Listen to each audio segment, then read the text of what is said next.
सगळं सांगताय तो सगळे देह देहाचे मंदिर आत आत्मा परमेश्वर देह देवाचे मंदिर सांगतायत ना.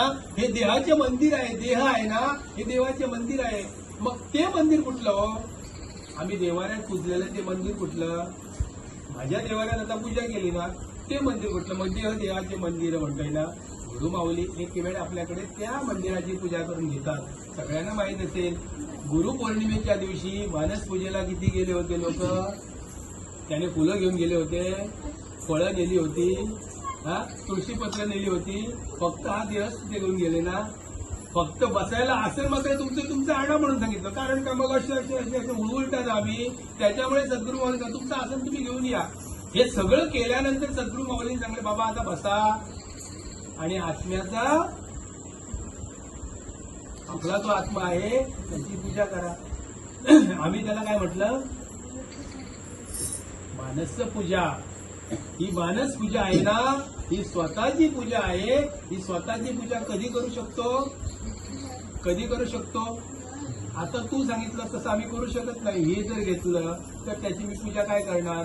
हे जर खाल्लं तर त्याची पूजा काय करणार? मग मी हळूहळू बाहेर भाऊ नाव ना भाऊ मस्त बाहेर बसता म्हणतात की नाही? म्हणतात हो भाऊ आहे जाऊन धावणार आहे मस्त मस्त फिरत बसतील मग येता आणि घेता. कारण काय? भीती आहे मला. एखादा देवाचा कोप झाला आणि मेलो तर मनाचाच कोप होत नाही हो.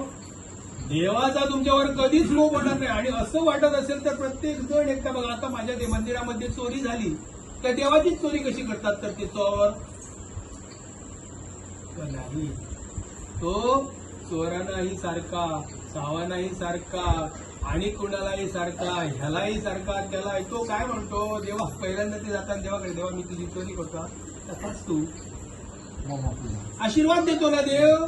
त्यांनाही आशीर्वाद देतो आणि जेव्हा माझी चोरी झाली आता जेव्हा काय करू तसाच तू रडत जर राव देवाकडे जर गेला ना. अरे तू चोरी झाल्यानंतर काय समजून घेतलं पाहिजे? हे माझं नव्हतं ते कोण घेऊन जाणार आहे? चोरी केली ना त्यांनी ती माझं नव्हतं. मी कदाचित ते चोरून आणलं असेल, कदाचित. मी आता माझी चोरी झाली सगळं मी चोरून आणलं होतं असे कोणी उठून मला सांगू शकतात. पण नाही तसं. मला माहित नाही पूर्व सुकृतांचे फळ तो हा नरदेह केवळ याही मध्ये आत्मा सबळ तरीच परमार्थ लावे म्हटलेलं आहे ना.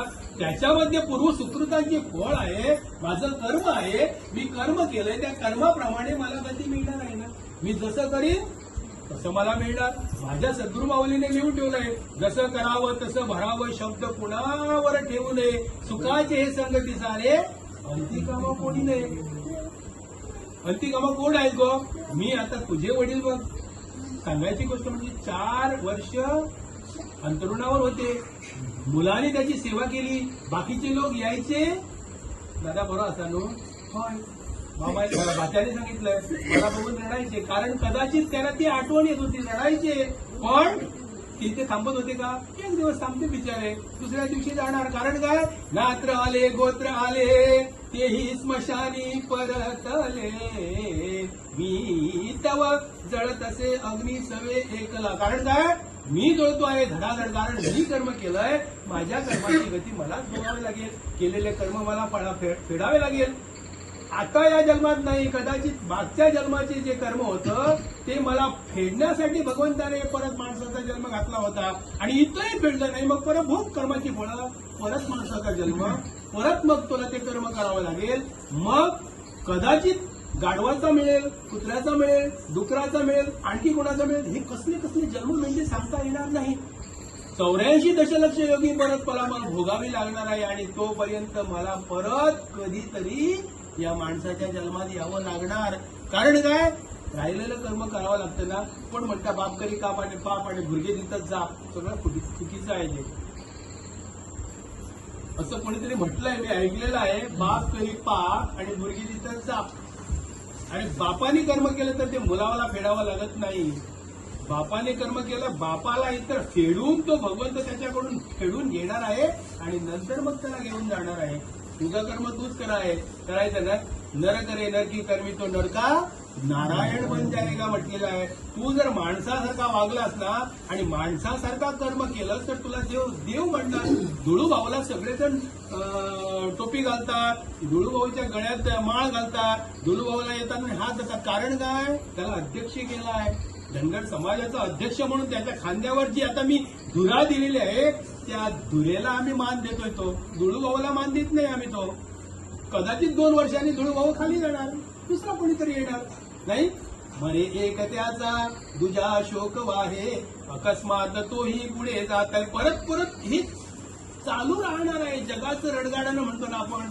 हे जे जगाचं जे आपण ज्याला रहाट गाडगं म्हणतो ना ते चालूच आहे. इथं गेला, तिथं गेला, तिथं गेला, तिथं गेला, तिथं गेला, परत कुठे आला, तिथं झाला. म्हणजे असं जे फिरते ना. हा कसाचा चंद्र माझ्या खेळे अंगणात, पंढरीचा विठ्ठल तळीतो जनीच्या घरात. जनीच्या घरात नाही हा, जनीच्या घरात तो जळतोय ना. हा तो विठ्ठल तशाच पद्धतीने जळतोय. म्हणून तो जळतोय म्हणून मी हे सगळं काय करतोय, खाल्लेलं पचवतोय. सकाळी संडास मार्जनाला ते नको असलेलं बाहेर टाकतोय, परत खातोय, परत टाकतोय. म्हणजे हा कसाचा चंद्र माझ्या खेळे अंगणात, पंढरीचा विठ्ठल तळीतो जनीच्या घरात. म्हणे मुक्ताबाई ऐक जनाबाई, पंढरीचा पांडुरंग दारी आला बाई. कधी दारी येतो? तू बसला पाहिजेस. जोपर्यंत तू ध्यान लावून बसत नाहीस आणि त्याला अनुसंधान म्हणतो आम्ही, आमच्या भाषेत त्याला अनुसंधान म्हणतात. ते अनुसंधान जोपर्यंत ह्या दोनही आपण ज्याला ब्रह्म आणि ही माया आहे, हे ब्रह्म आहे, हे ब्रह्म आहे आणि ही माया आहे. मी दाखवत असताना ओ भाऊ म्हणता, ओ भाऊच्या भाऊन मला किती तरी म्हटलेलं या भाऊन किती तरी म्हटलं. कोण म्हणतो ना माझा दाखव, कोणच म्हणत नाही. ते बाय मुंबई मिळालंय बाजारात खेळायला पाहिजे असं कोणतरी म्हणतो ना. म्हणजे ही माया आहे, ही माया. आणि हे माझ्या सद्गुरूंनी दाखवलेलं ब्रह्म आहे. हे ब्रह्म आहे. कारण काय? अंगुष्ठ आहे जी प्रमाण, हे प्रमाण आहे. तुझा अंगठा याने इथं लांब आणि इथून असं कर की तेवढाच असणार आहे. तुझा लांब जरी आला तुझं नाक लांब असणार, हात लांब तर नाक लांब. मी 3.5 हाताचा आहे, माझे 3.5 हात, तुझ्यातून 3.5 हात, त्याचा तो 3.5 हात. त्यात प्रत्येकाला 3.5 हाताचा हा देह दिलेला आहे. आणि प्रत्येकाला सद्गुरू मावलीने सांगे, बाबा रे तुला 3.5 एकर जमीन दिलेली आहे, तू कसवायची ती. त्या जमिनीत काय काय पिकवायचं ते तू पिकव. दिलेली आहे जमीन तुला, त्या चांगल्या पद्धतीने तुला 5 लोक दिली त्याच्याबरोबर. हे 5ही लोक काम करण्यासाठी तू काय करतो, त्यांना सगळ्यांना काम करायला पण मी झोपून टाकतो. कारण काय असेल माझं हरी तेल काटल्यावरी कसं देणार. तू केलं पाहिजे ना कर्म. तू कर्म कर. भगवंत सांगतोय बाबा तुला मी दिलं होतं. कारण काय? हे 5 देह दिलेत, 5चा देह पंचरथी जाणं म्हणतोय ना.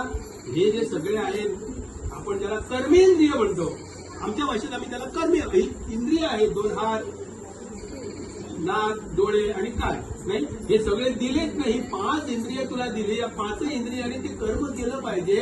आणि कर्म करून चांगल्या पद्धतीनं मशागत करून हा देह मी चांगल्या पद्धतीनं सुजलाम सुफलाम केला पाहिजे. जोपर्यंत या देहाला मी सुजलाम सुफलाम करत नाही तोपर्यंत बसू शकत नाही. बसताना मला काय होतंय, मग असं होतंय, कोण अश्य करतोय, असं का करतोय आम्ही? त्याच्यामुळे की आम्हाला सद्गुरूंनी दिलेली साधना मी करत नसल्या कारणानं मला फसावं लागत नाही. माझा मूळ आधार आहे ना तो खराब झालेला आहे. मूळ आधार म्हणजे समजला